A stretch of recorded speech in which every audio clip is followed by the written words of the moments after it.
Hello, hi there, I'm Nikki Allen again from Advanced Vocal Techniques, and today I'm going to talk to you about breathing, breath control, how to use some diaphragmatic breathing, and how to do some staccato exercises to improve your breath control.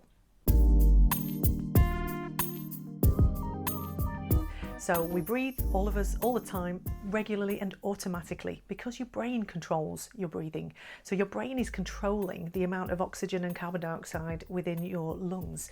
So when you breathe, when your brain recognizes there is a change in balance and you take a breath. Everything in your body is automatic and controlled by your central nervous system. You don't even have to think about folding your arms, blinking, having a drink, standing up, sitting down, anything. It's all taken care of by your wonderful, amazing brain. You can override this central nervous system, neurotransmitters telling the body what to do for singing. The muscles involved in our breathing mechanism are mainly the diaphragm, the abdominal muscles, and the intercostal muscles. They play a huge part in this integral breathing mechanism that we as humans have.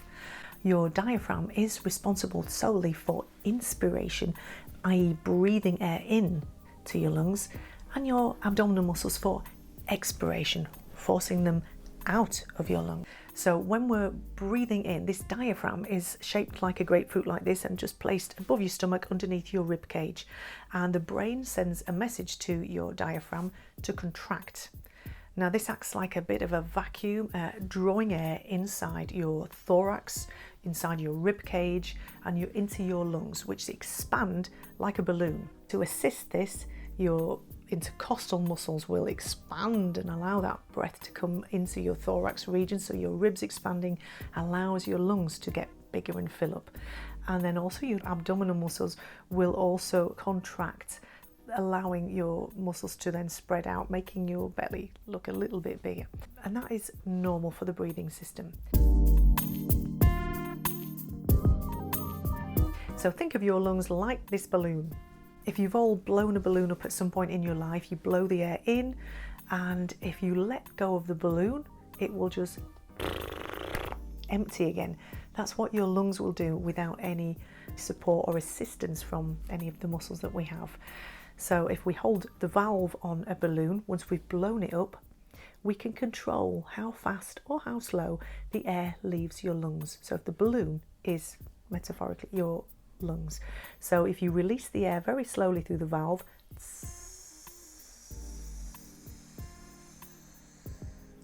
you can control how fast or how slow the air leaves your lungs. One tip that often helps, because we can't see inside our body, we only have feelings to go by, is that you could think of breathing into your stomach, like sucking a straw down into your stomach. And that might help you direct the airflow lower down. What I'm going to show you next is a little bit of diaphragmatic breathing, which might help put this into place as well. So you've taken your air in. Your diaphragm is flat. It's a very strong muscle. It wants to contract straight away. So in normal breathing, it does. So we breathe in and out very quickly without even thinking about it. We don't hold on to air.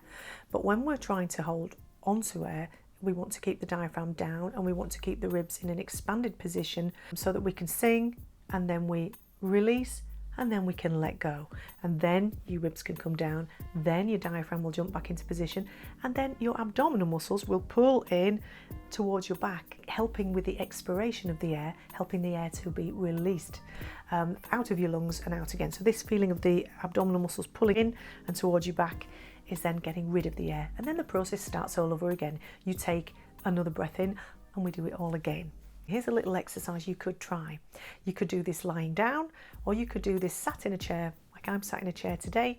You could sit in a chair with your legs straight, your knees bent rather, and put one hand over your ribs here, over your chest, and put your other hand, you can't see because of the camera angle, but if you put your other hand over your stomach, just below your rib cage, that's over your diaphragm and your stomach area. Now when you breathe in, take a long breath in slowly, and keep the ribs here, stop them from breathing up and out.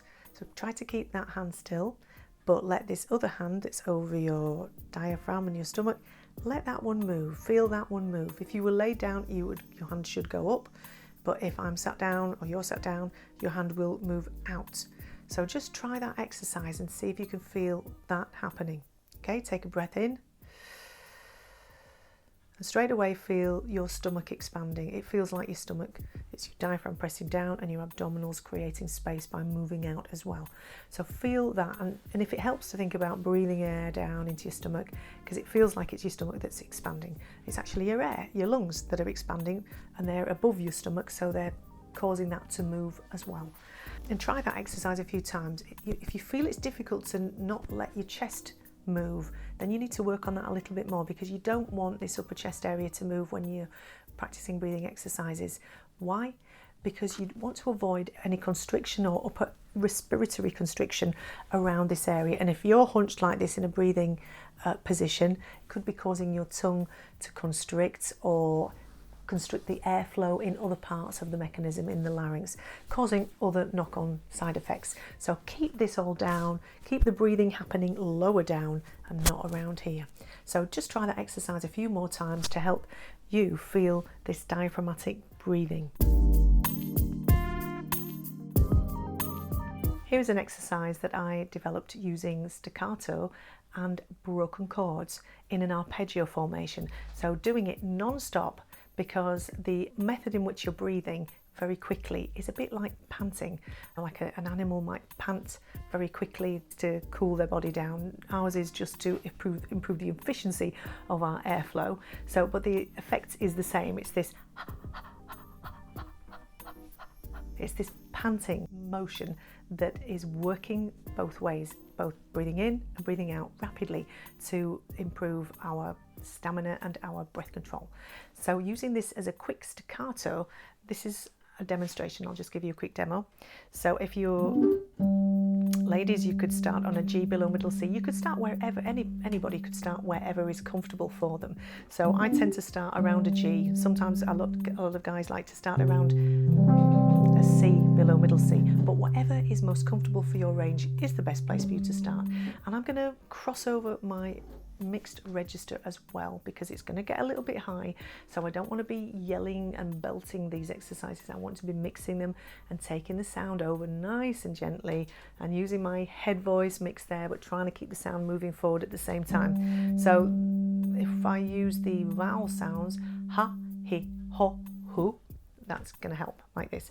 Ha, ha, ha, ha, ha, ha, ha, or hu, hu, hu, hu, hu, hu, hu, or he, he, he, he, he, he, ha, ha, ha. So ha, he, ho, hu. Those are the 4 vowel sounds that I'm going to use. So make your diction nice and clear and pronounced. Ha, he, ho, hu. Nice round vowel sounds placed at the back there. And I'm using an H, but pronouncing it as a H, because I want the sound to be very aspirate. I want a lot of air on the sound so that I get this use of airflow for the exercise. Ha! It's making this action work already. So let's just try this in an arpeggio. So here we go. 1 and a, 2 and a, ha ha ha ha ha ha, he he he he he he, ho ho ho ho ho ho, hu hu hu hu hu hu, ha ha ha ha ha ha, he he he he he he, ho ho ho ho ho ho, hu hu hu hu hu hu, ha ha ha ha ha ha, he he he he he he, ho ho ho ho ho, hu hu hu hu hu, ha ha ha ha ha ha. I'm going to play the exercise again for you and give you a chance to practice on your own. You can always rewind and do it in your own time. 1 and a, 2 and a, ha ha ha ha ha ha, he he ho, hu,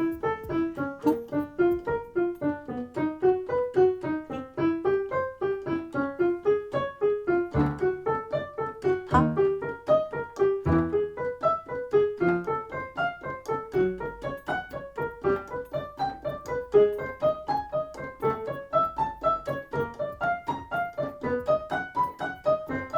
And stop. So that's a top C up there. I think that's a good enough range to use. That's about an octave. It's, yeah, an octave and a half of doing those exercises. Now you should, or you might feel quite out of breath after you've done those exercises. that's a good thing because that's building your stamina. So I think that's a sign that it's working. So try these again. Leave me some comments in the messages in the comments below. Let me know how you get on. Has it been useful? And let me know what other things you'd like me to cover in the next videos. Enjoy them, and I shall see you soon. Thanks for watching.